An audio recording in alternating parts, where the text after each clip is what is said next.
The Boys is now over, so it's time to rank all 5 seasons. What's going on, guys? I'm Chris, and welcome back to another video. So The Boys Season 5 is officially over, meaning there are 5 seasons to rank, and I'm going to do just that. But before I do, hit that like button, comment down below your ranking of all 5 seasons of The Boys, and of course, subscribe and hit that notification bell to help reach my goal of 200,000 subscribers here on the channel. It'll mean quite a bit. It goes without saying, this video will be filled with spoilers for all 5 seasons, so if you don't want any of that, click away, leave a like, and come back. But without further ado, let's just hop right in. Spoilers for all 5 seasons ahead. In dead last for me, in 5th place, is going to be The Boys Season 4. That's right, Season 4 is the weakest season of this show. It came out, I believe that was summer 2024, and the reason this is at the bottom for me is because of how low stakes the season ultimately ends up feeling. It's very meandering. It doesn't move the plot forward for most of the season. In fact, a lot of the season is just really slow moving and not hard to sit through because there's still an entertainment value to it, but a lot of this season just doesn't have the pop or the pizzazz or the feel of the past 3 seasons of The Boys. This is also the season to me out of the 5 that full sends on being the most gross out humor intentionally. There's just like shock value for really no reason. It doesn't add much. There's a whole dungeon episode with Tech Knight that's just straight up disgusting. And so this season kind of leans into that a bit too much for my personal taste and liking. And when I look back, you know, it has some of the least memorable episodes. I mean, the best moment to me probably is the back half of the season finale. That's when things really took off. But I felt like the season finale of season 4 could have been the mid-season point, and they could have made this season entirely different. Now, we do have a generational performance from Antony Starr here. Outside of the finale, there's an episode where he goes back to basically where he grew up in a lab, and he terrorizes everyone there. That is outstanding and adds even more depth to Homelander as a character. But a lot of this season, again, is just characters sitting around.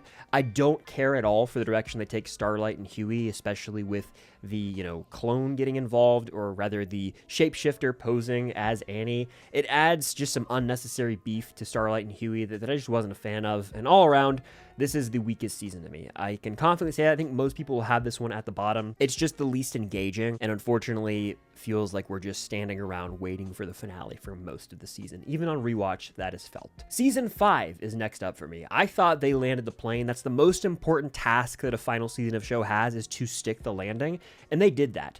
The finale episode, to me, very solid. I'm content with where every character ended up. Homelander and Butcher had their final confrontation. Could it have been more epic in scale? Absolutely, and that's kind of one of my knocks at the season as a whole, is the scale was smaller than I was anticipating, especially with comments made by Eric Kripke saying this is scorched earth, it's huge, and it just wasn't that, unfortunately. However, emotionally, I was still moved and riveted by the finale of this and a lot of the moments throughout season 5. Butcher dies, Homelander dies. There was no way those characters were going to make it out, and I'm content with that. Homelander gets killed by Butcher, hell yeah to that. And of course, Butcher ends up getting killed by Hughie. It's tragic, but it was necessary. Hughie made the tough decision in the end, and despite the fact that maybe down the line Butcher could turn himself around, he always had those dark tendencies, sort of a call to the void, a call to the darkness, and so he had to go. No telling what would have happened if Hughie let him live in that moment, even though it looked like he was going to stop himself from releasing the virus. You never know with Butcher. He's too flip-flop, in my opinion. So at the end of the day, season 5 delivered on closure with characters, right? Butcher, Homelander, Hughie and Starlight end up together. They have a kid.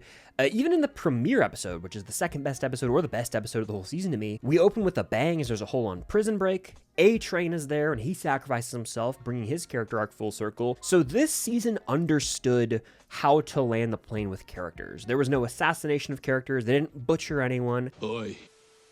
But they ultimately landed the plane, and that's all you can ask for from a final season. Was the meat of this season a bit safe, a bit slow moving? Yes. It kind of falls victim to what happened with season 4, where characters are just meandering around and split up on these little side missions because they have to be saved for the finale. And maybe behind the scenes, that's a budgetary thing. I have no idea what's going on behind the scenes, but I do think season 4 and 5 dipped off in quality when compared to season 1 through 3, but that happens with a lot of shows. I'm content with how they landed the plane. I think the finale saved a lot of the season for me, but on rewatch, I do think a good chunk of the season will just feel slow because you're like, well, can we just get there? I have to tip my hat to them for killing off a lot of major characters, but so much of season 4 and season 5 felt like us just waiting around for something to happen because they had to reserve those big moments for like the finale, and it was just a shame in this sense. But overall, I did dig season 5 more than season 4, but 5 and 4 as a whole I think are the weaker seasons of the show. Moving on, we've got season 2 at the number 3 spot. This is more of the same from season 1, and I mean that in a complimentary way. We get a lot of the dynamics back from season 1, it's a still smaller in scale show, but it introduces Stormfront, who is a despicable and evil individual who's matching Homelander's energy. So now there's multiple villainous characters in this show. This season also explores more of Ryan as a character because he's fully introduced here. He's living with Becca in like this Truman Show world. So you see the aftermath of Butcher finding out that Ryan is a person who exists in this world, that Becca had a child with Homelander. Homelander's trying to be a father to him. Butcher's just most concerned with saving Becca now that he knows she's out there. And so to me, this season has a lot of family drama. It really works. It strengthens the understanding of all the characters and the relationships. It also does have some weird stuff like the Deep basically getting involved with a cult and the obsession with Fresca. I thought that was kind of a weird plot line in the season, but all in all, it's very entertaining. It's very action-packed. The finale as well as a standout when Kimiko and Starlight and Maeve are beating up Stormfront. I was like, hell yeah, let's do this thing. So all around, I think season 2 is like right on par with 3 and 1. 3 and 1 just have a few extra memorable moments that put them over the edge. My runner-up is going to be The Boys season 3. This is the season where arguably the stakes feel the highest. Soldier Boy's brought in. He ends up helping out Butcher and Hughie as they're trying to go kill Homelander, and they get damn close here. They really do. Season 3's finale is filled with insane showdowns and moments. Maeve shows up and is fighting Homelander. She basically loses an eye. Crazy stuff goes down. This is also the season that features Herogasm, which I believe is the highest rated episode on IMDb by fans, and that checks out. It delivers on the whole Soldier Boy, Butcher, Hughie, and Homelander showdown. I mean, just some great tension, the line delivery off the charts. Jenson Ackles brings it. Homelander, played by Antony Starr, of course brings it. It goes without saying. We also get like a fascinating backstory that involves noir, that also involves Grace Mallory. St. Edgar as well. We get a lot more depth to these characters and the understanding of this world. So I was a fan of season 3. It's not my favorite. I know a lot of people have it at the top spot, but it is still very good and consistently delivers some of the best episodes in The Boys. It also explores this idea of Temp V, as Butcher's using it, Hughie ends up using it. So I dug all that stuff. Season 3, great season TV, but season 1 takes the top spot for me. This is the best season of The Boys. It has the most distinct style. It feels like The Boys. I don't know how else to say it. Like everything after couldn't match this energy, the vibe.